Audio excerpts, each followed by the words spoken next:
ne čeka prvi četvrtfinalni duel protiv PIK Seget v Ligata na šampioните. Evo, tvojito očekivanja pred ovaj natpravak? Pa evo, svi ste vidjeli šta se uopće dešavalo u našem klubu, tako da jedno vrijeme bili smo malo odsutni od terena, od utakmica, ali evo, zadnjih dana smo se skupili, ekipa se vratila, treniramo 100% i mislim da smo spremni. Jednostavno bio bi pravi podvig da Vardar prođe na Final Four Lige prvaka po treći put, mislim da to niko nikad nije uradio.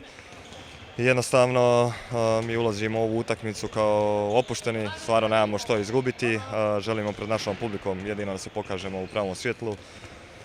Evo kako su zatvorili vrata Vardara da i mi nekako sa srećom ispratimo ove ljude, jer ovo sigurno da nam je zadnja utakmica u Ligi prvaka pred ovakvom divnom publikom, najjačom u Europi što se mene tiče. Daćemo sve od sebe, ponavljam, nemamo što izgubiti, ali bit ćemo spremni sigurno. PIK Seget dobro go znaje Vardar, Vardar dobro go znaje PIK Seget. Što će biti rešavačko na ovoj dvoboj? Pa dva jako slična sustava, znači španjolski sustavi, poznajemo svi akcije njihove, poznaju oni nas. Tu se nema što kriti, nema što promijeniti. Sigurno da želja neće biti upitna, ni borbenost, ni sa jedne, ni sa druge strane. Nekakva tradicija, ako možemo tako gledati, na našoj strani. Mislim da nikad još nismo izgubili od Segeda. Sad se nalazimo u malo drugačijoj situaciji, ali kažem, ovo su dečki sa karakterom, sa mentalnom jakosti. Pred nikim nisu suprezali, tako da nećemo ni pred Segedom. Bože moj, daćemo sve od sebe, poslije ako je Seged bolji pružit ćemo ruku, ali ne da se Vardar tako lako.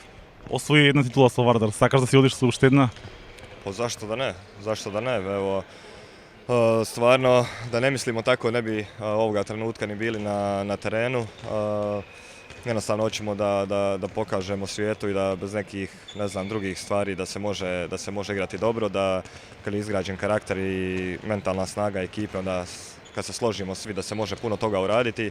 Osvojili smo tu Ligu prvaka 2017. godine, prošle godine smo bili jako blizu.